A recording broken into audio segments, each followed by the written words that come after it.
एक बार की बात है जब एक राज्य में रामपाल नाम के एक राजा राज्य करते थे। उनकी पत्नी का नाम सुंदरी था। उनका जन्म राजवंश में हुआ था।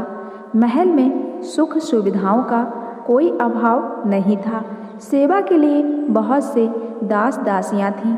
उनके चारों ओर सुख ही सुख था। दुख क्या होता है इस बात को वे जानती ही नहीं थीं। मोहिनी बहुत अधिक सुंदरी थी। राजा उनसे अथाह प्रेम करते थे। उनके मुख से बात निकलने भर की देर थी कि उसके पूरा होने में देर नहीं लगती थी। दिसंबर का महीना था और कड़कड़ाती ठंड पड़ रही थी। एक दिन रानी ने नदी में स्नान करने का निश्चय किया। राजा ने आज्ञा दे दी कि नदी की ओर जाने वाले सारे मार्ग रोक दिए जाएं और सभी घाट खाली कर दिए जाएं। आदेश होते ही सभी मार्ग रोक दिए गए। नदी के तट व घाट निर्जन हो गए। जो लोग घाटों के पास झोपड़ियां बनाकर रह रहे थे वे भी उन्हें छोड़कर चले गए। अब वहाँ केवल पक्षियों का कलरव सुनाई दे रहा था। नदी के तट पर उनका हास परिहास गूंजने लगा। उस समय पूर्व दिशा में सूर्य उग रहा था। रानी ने अपनी सखियों के साथ नदी की झिलमिल करती धारा में स्नान किया। पानी बहुत ठंडा था। ठंडे पानी में स्नान करने से रानी बुरी तरह ठिठुर गई और थर थर कांपने लगी।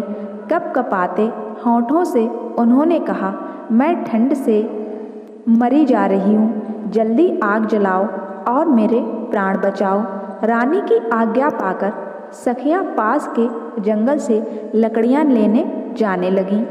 रानी ने कहा, इतनी दूर कहाँ जा रही हो? देखो मेरे पास ही फूस की झोपड़ियाँ हैं, इसी में आग लगा दो। किसी तरह इस ठंड से तो छुटकारा मिलेगा। यह सुनकर एक सखी ने कहा, महारानी ऐसा ना करें। यह झोपड़ी ना जाने किस गरीब की होगी। इनमें ना जाने कौन सन्यासी रहता होगा। झोपड़ी के जलने से वह निरा आश्रय हो जाएगा। इस ठंड में वह बेचारा कहाँ जाएगा? दासी की बात सुनकर रानी को क्रोध आ गया। वे चिल्लाकर बोली, दूर हो जाओ। फूस की इस पुरानी झोपड़ी की तुम्हें इतनी चिंता है और मेरी कुछ भी नहीं। मेरी आज्ञा का तुरंत पालन करो। रानी की हठ देखकर सखियों ने झोपड़ी में आग लगा दी। झोपड़ियाँ धू धू करके जल उठीं। आग की लपटें आकाश छूने लगीं। नदी के किनारे खड़े पेड़ों पर बैठे हुए पक्षी कोलाहल करते हुए आकाश में उड़ गए। आग की चिंगारियाँ एक झोपड़ी से दूसरी झोपड़ी पर गिरने लगीं। आग चारों ओर फैल गई। थोड़ी ही देर में घाट की सभी झोपड़ियाँ जलकर राख हो गईं। ठंड से कांपती रानी को आग की लपटों की गर्मी बहुत अच्छी लगी। आग ताप कर रानी अपनी सखियों के साथ हास परिहास करती हुई राजमहल में लौट आई। अगले दिन राजा अपनी सभा में बैठे ही थे कि जिनकी झोपड़ियाँ रानी ने जलवा दी थी वे दरबार में आ पहुँचे। रोते हुए उन्होंने राजा से अपनी दुख भरी कहानी सुनाई। अपनी प्रजा की बातें सुनकर राजा का सिर लज्जा से झुक गया। उनका चेहरा क्रोध से तमतमा उठा। वे सभा से उठकर एकदम राजमहल में चले गए और गुस्से में राजा ने कहा, रानी तुमने निर्दोष दीन दुखियों के घर जला दिए। यह तुम्हारा कैसा राजधर्म है? यह सुनते ही रानी रूठ कर बोली, उन फूस की पुरानी टूटी फूटी झोपड़ियों को आप घर कह रहे हैं। उनके न रहने से किसी को क्या हानि हो सकती है, और अगर होगी भी तो कितनी। अपनी रानी के एक क्षण के प्रमोद के लिए तो लोग न जाने कितना धन खर्च कर डालते हैं, और आप घास फूस की झोपड़ियों के लिए इतना क्रोध कर रहे हैं। राजा ने दासियों को रानी के सभी राजसी वस्त्र व आभूषण उतारने और भिखारन के कपड़े पहनाने को कह दिया।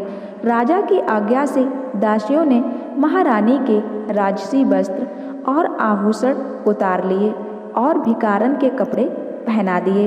रानी को राजमहल से बाहर ले जाकर राजा ने कहा, जाओ दीन होकर घर घर भीख मांगो। तुमने अपने एक क्षण के सुख के लिए जिन गरीब लोगों की झोपड़ियों को जला दिया था, तुम्हें उन्हें बनवाना होगा। मैं तुम्हें 1 वर्ष का समय देता हूँ। 1 वर्ष बाद तुम राजसभा में आना और सबको बताना कि दीन की झोपड़ी का क्या मूल्य है। रानी 1 वर्ष तक राजमहल से बाहर रही। गर्मी, सर्दी और वर्षा सहते हुए उन्होंने कठिन परिश्रम किया। तब जाकर पूरे 1 वर्ष में वे झोपड़ियाँ बनकर तैयार हुईं। अब रानी को झोपड़ी का वास्तविक मूल्य समझ में आ गया था। रानी ने अपनी गलती के लिए राजा से क्षमा मांगी और राजा ने भी रानी को क्षमा करते हुए उन्हें महल में वापस रख लिया और आजीवन उन्हें अपनी पत्नी बनाकर सम्मानपूर्वक अपने साथ रखा। तो इसलिए कहते हैं दोस्तों कि आप चाहे कितने भी बड़े इंसान क्यों न बन जाना, लेकिन कभी भी गरीबों का मजाक मत उड़ाना। दोस्तों, यह मोटिवेशनल कहानी आपको पसंद आई हो तो मेरे चैनल को सब्सक्राइब जरूर कर देना।